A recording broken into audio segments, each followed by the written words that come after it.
Franck Ferrand raconte sur Radio Classique.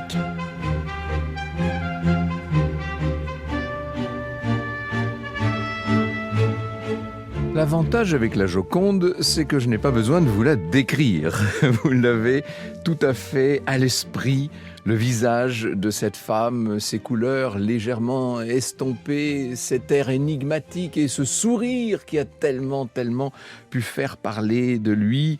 L'auteur, évidemment, vous le connaissez presque aussi bien que son tableau célèbre, c'est Léonard de Vinci, une légende de son vivant. Léonard de Vinci qui était venu passer les dernières années de sa vie en France avant de mourir donc dans le manoir de Cloux, tout près du château royal d'Amboise, devenu aujourd'hui le Clos Lucé. Ce merveilleux Clos Lucé qui est entièrement dédié à la mémoire de Léonard et qui donc a disparu, Léonard, au printemps 1519 à Amboise. La première description que nous ayons de ce célébrissime tableau date du XVIe siècle, de 1550, c'est-à-dire à peine plus de 30 ans après la mort du maître.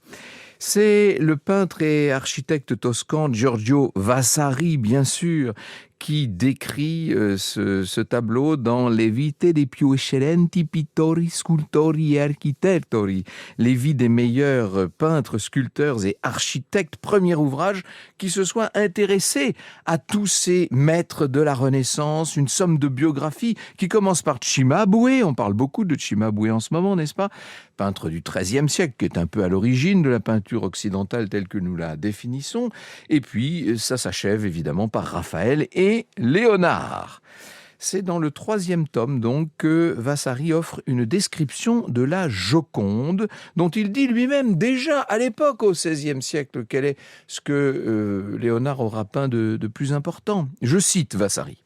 « En cette tête, qui voulait voir combien l'art sait aisément imiter la nature, le pouvait aisément comprendre car s'y trouvait contrefait tous les petits détails que l'on pouvait peindre avec finesse, car les yeux avaient ce lustre, cette eau que l'on voit toujours chez les vivants, et autour d'eux étaient tous ces roses bleutées, les cils qui ne se peuvent faire sans la plus grande finesse, les sourcils pour y avoir fait la matière dont les poils naissent de la chair, tantôt plus épais, tantôt plus rares, et celle dont ils se courbent selon les pores de la peau. Tout cela ne pouvait être plus naturel. Le nez, aux belles ouvertures roses et tendres, semblait être vivant. La bouche était cette fente aux limites unies par le rouge des lèvres et à l'incarnat du visage qui ne paraissait point couleur, mais véritablement chair. Au creux de la gorge, quiconque regardait très attentivement voyait battre le pouls, et l'on peut dire en vérité que cette œuvre fut peinte de manière à faire trembler et craindre tout valeureux artiste quel qu'il fût. Accrochez-vous à vos pinceaux, messieurs qui voulaient faire aussi bien. Personne n'y parviendra, et d'autant moins peut-être que Léonard, vous le savez, peignait en grande partie, c'est la technique du sfumato, avec le gras même de ses doigts.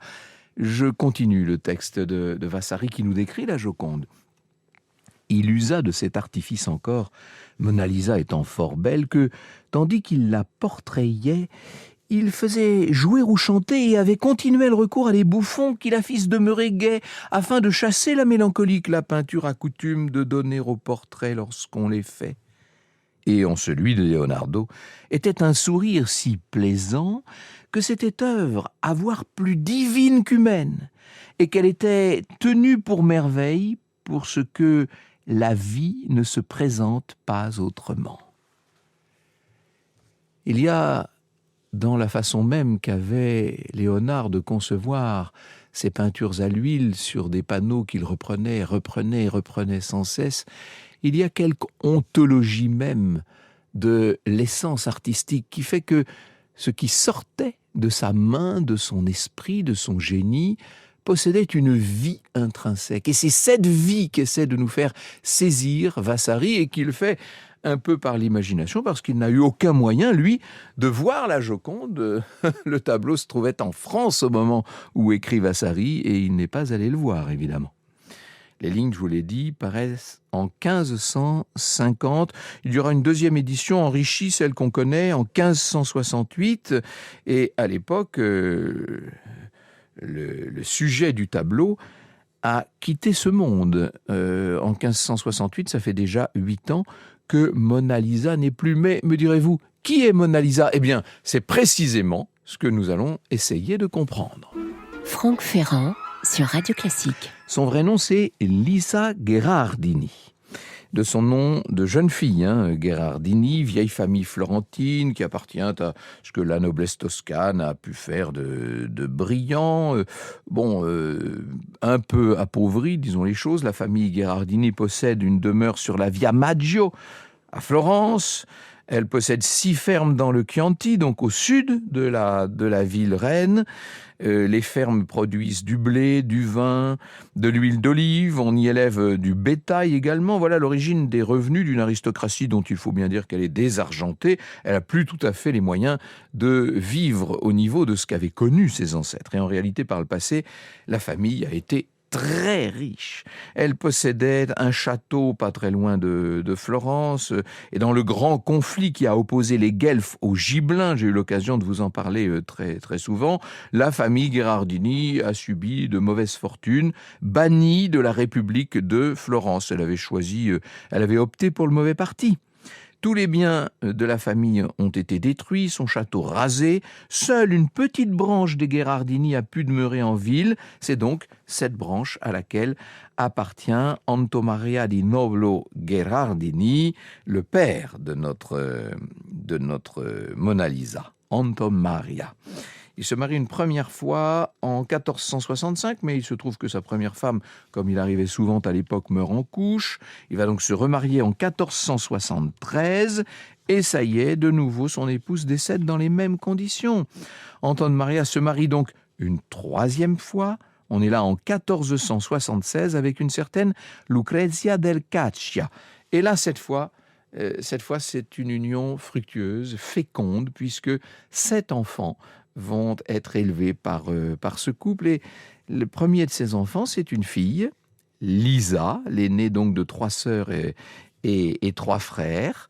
Ses parents, évidemment, sont très loin d'imaginer qu'un jour, leur petite Lisa sera le visage féminin le plus célèbre de tous les temps. Vous écoutez Radio Classique. Elle est née à Florence, vous l'aurez compris, Lisa Gherardini, le 15 juin 1479. On ne sait pas grand-chose sur son enfance, sinon donc qu'elle est l'aînée de cette fratrie de 7 enfants, je vous l'ai dit. Famille qui connaît parfaitement Florence. Elle a vécu près de la basilique de la Sainte Trinité, mais cette demeure était en mauvais état. Les Gherardini, n'ayant pas les moyens de la restaurer, ils ont dû déménager dans un immeuble qui est loué près de la basilique du Saint-Esprit. L'été, toute la famille se rend à San Donato in Poggio. On est à 32 km au sud de la ville. Et il faut imaginer la jeune, belle Lisa. Alors, à l'époque, je dis il faut l'imaginer parce qu'on n'a pas de portrait d'elle. Bien sûr, le seul qu'on connaisse, il est au Louvre. Mais au vu de la beauté de Lisa au moment du portrait de Léonard de Vinci, on peut se dire qu'elle était déjà très rayonnante avant même son mariage. Il faut vous dire que c'est un très bon parti, parce que même si la famille est désargentée, je me suis étendu sur le sujet, le nom de Gherardini reste très prestigieux à Florence. Et puis, il y a cette beauté qui ne laisse pas indifférent. On raconte même que Julien de Médicis, le fils de Laurent le Magnifique, avait remarqué Lisa. Il lui a fait sa cour. Quoi qu'il en soit, c'est le grand-père de Lisa qui va officier les négociations de mariage parce que à ce moment-là, le père, Anton Maria, est décédé. Ça fait déjà quelques années qu'il n'est plus.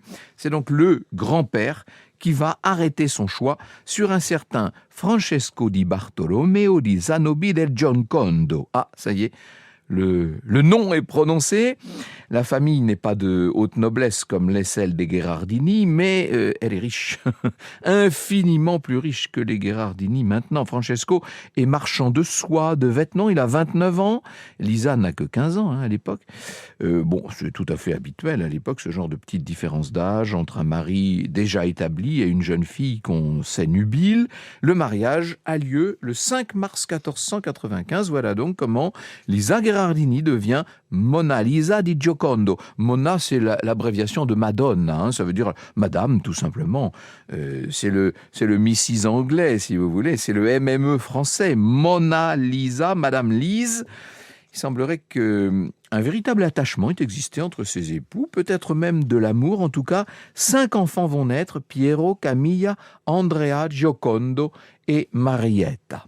En 1503, le mari veut faire un cadeau à son épouse. Elle a 24 ans maintenant. Il veut lui offrir son portrait. Aujourd'hui, ça vous paraît d'une banalité, mais dites-vous qu'à l'époque, rares étaient les personnes qui pouvaient s'offrir ce genre de luxe. Et alors, surtout qu'on ne va pas demander le portrait au premier rapin venu. Non, non. On s'adresse au plus grand maître du temps, qui déjà à l'époque, je vous dis, est devenu une légende vivante, à Léonard. Léonard de Vinci. Vinci est un tout petit village qui n'est pas très loin de Florence. Bref, il a déjà 51 ans, Léonard. Sa renommée est immense, il a œuvré à Milan pour les Sforza, vous savez, il s'est fait beaucoup remarquer là-bas. Il était aussi sculpteur, il a fait le fameux cavalier Sforza qu'ont détruit les arbalétriers du roi de France au moment de leur invasion. Ensuite, il a été à Mantoue, à Venise, du fait d'ailleurs de cette invasion française. C'est un touche-à-tout de génie. Il s'est de nouveau installé à Florence après 1500, dans la ville de sa jeunesse, où il a été hébergé par les moines servites de la ville, au couvent de l'église de la Santissima Annunziata. Alors pourquoi, alors que Léonard refuse la plupart des commandes que lui adressent les princes et les ducs de toute la péninsule, pourquoi est-ce qu'il accepterait de réaliser le portrait de cette femme, certes très belle, mais qui n'est pas somme toute maintenant d'un si grand lignage? Eh bien, si vous voulez la réponse, il faut lire la biographie de l'ami Jean-Yves Borriot, que je cite toujours avec grand bonheur. Voici ce qu'écrit Jean-Yves. Dans quelles circonstances Francesco avait-il passé comment? Nous l'ignorons. Peut-être à l'occasion de l'achat d'une demeure familiale en 1503 ou en 1502 de la naissance d'un fils, Andrea, venu combler le vide laissé par le décès d'une fille en 1499, le laisserait penser le léger voile perceptible sur la chevelure du modèle, voile de deuil ou marque de respectabilité. Question embarrassante, pourquoi Léonard accepta-t-il en ses premières années 1500 de réaliser ce portrait d'une jeune Florentine de 24 ans alors qu'il multipliait les prétextes pour refuser cette faveur à Isabelle d'Este, une des femmes les plus en vue de la Renaissance italienne? La réponse est peut-être à trouver dans les réseaux compliqués qui animaient alors le microcosme florentin. Piero da Vinci, le propre père de Léonard Ser Piero, était à la fois le notaire de Francesco di Giocondo et celui de l'abbaye Santissima Annunziata où l'artiste avait emménagé en arrivant de Milan, sans compter que les deux hommes prêtaient parfois de l'argent à la communauté des moines et disposaient d'une chapelle dans leur église. Bon, en tout cas en 1503, Léonard accepte de peindre la jeune femme. Mona Lisa s'installe. On doit imaginer Léonard faisant quelques croquis sur des papiers dont la plupart ont été perdus. Le tableau, ce sera bien sûr une huile sur bois, comme toujours avec Léonard, sur bois de peuplier. On ne sait pas combien de séances ont été nécessaires.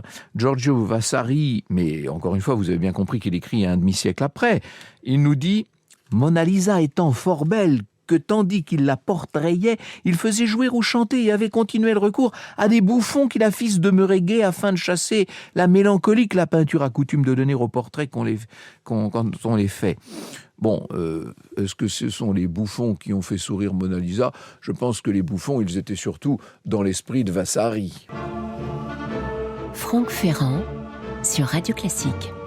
À l'époque où il peint le portrait de Mona Lisa, Léonard est engagé dans d'autres grandes commandes, et notamment, on a eu l'occasion d'en parler ici même, c'est un des épisodes célèbres de sa vie, dans la construction, si je puis dire, d'une gigantesque fresque en face de celle de Michel-Ange et consacrée pour le Palazzo Vecchio à la bataille d'Anghiari. C'est dans la salle du Grand Conseil, c'est le match suprême, si je puis dire, entre Michel-Ange d'un côté et Léonard de l'autre.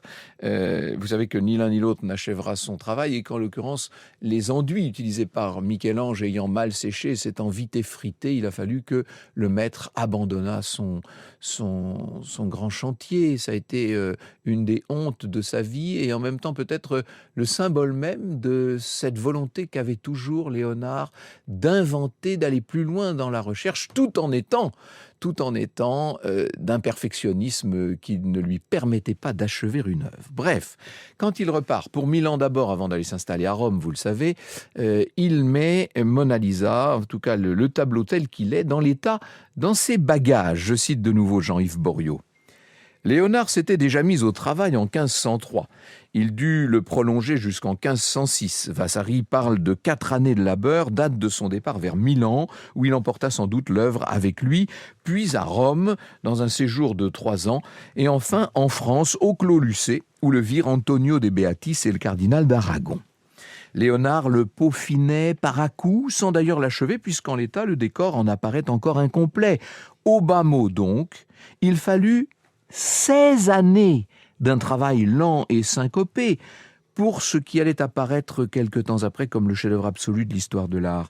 Léonard est maintenant au sommet de sa technique que l'on connaît mieux depuis les examens de laboratoire menés en 2004, sur la mince plaque de peuplier, plusieurs couches d'enduit, puis le dessin de la figure et la peinture elle-même, une huile très diluée, répartie en de nombreuses couches successives qui aboutissent à ce glacis célèbre, ce sfumato à même d'estomper les formes et contours et qui suscite ici, notamment sur le visage de Lisa, le clair-obscur qui modèle ses traits. Le vêtement, brodé de fils d'or savamment entrelacés au niveau du décolleté, devait être de couleur rouge carmin et non vert sombre comme il semble aujourd'hui, avec des manches jaunes mordorées et recouvert d'un guarnello gaze fine et diaphane, marque de respectabilité. Ce souci de précision fut particulièrement apprécié par les contemporains et le premier succès qui toucha le tableau lui vint du réalisme que l'on crut d'emblée y saisir, comme en témoigne, dans les années 1550, l'éloge bien renaissant de Vasari, fondé sur la réussite de Léonard dans la valeur essentielle du temps, la mimésis. La mimésis, c'est l'imitation de la nature. Le maître va donc mourir en 1519. Or, il avait, depuis Rome, où il avait été protégé par le pape, émigré à l'époque vers la France, où il était le protégé du roi de France, François Ier, qui va acquérir, parmi d'autres, ce tableau, propriété française. Désormais, je le précise et le signale, quand on sait que la région de Toscane en réclame aujourd'hui la rétrocession. Ça paraît dément, mais c'est comme ça. On imagine évidemment la colère des époux de Giocondo quand ils comprennent qu'ils n'auront jamais le tableau qu'ils avaient quand même commandé. Mona Lisa a posé. Elle a posé longtemps devant le maître, très probablement, et elle ne verra jamais la couleur de son portrait. C'est quand même quelle perte de temps. Oui, enfin, si elle savait ce que deviendrait son image, peut-être aurait-elle été un peu plus amène envers celui qui avait volé son portrait. Franck Ferrand sur Radio Classique. Vous voulez savoir ce qu'est devenu Francesco di Giocondo ? Il a gravi tous les échelons de la République à Florence. Il a été élu à la Dodici Buonomini en 1499. C'est l'assemblée qui préside à Florence. Et puis au-dessus, dans le conseil exécutif de la Seigneurie en 1512, où il a été confirmé comme priori en 1524. Les 2 filles du couple sont entrées dans les ordres, les garçons ont travaillé dans les affaires de leur père. Bref, vie confortable et bourgeoise que vit Mona Lisa. Son mari meurt en 1538 d'une peste, comme il y en avait tant à l'époque, et dans le testament qu'il laisse, testament qui d'ailleurs est signé par Ser Piero, par le père du peintre, on ressent le profond amour qui le liait à son épouse, étant donné l'affection et l'amour du testateur envers Mona Lisa, son épouse bien-aimée, et compte tenu du fait que Lisa a toujours agi avec un esprit noble et comme une épouse fidèle, le testateur susdit entend faire en sorte qu'après la mort du dit Francesco, lui soit donné tout ce qui lui sera nécessaire. Autant vous dire qu'elle n'a manqué de rien, Mona Lisa. Enfin si, elle a manqué de son portrait puisqu'il était parti en France, qu'est-ce que vous voulez. Quelques années après la mort de son mari, elle va elle-même tomber malade. Sa fille, qui est la sœur Ludovica, va prendre soin d'elle. Elle va d'ailleurs la loger, cette mère tranquille et désormais malade, dans le beau monastère de Sainte-Ursule. Et c'est à Sainte-Ursule que va s'éteindre Mona Lisa le 15 juillet 1542, à l'âge de 63 ans. Enfin, s'éteindre, tout est très relatif, puisque vous la savez, vous, parfaitement immortelle. Vous écoutez Radio Classique.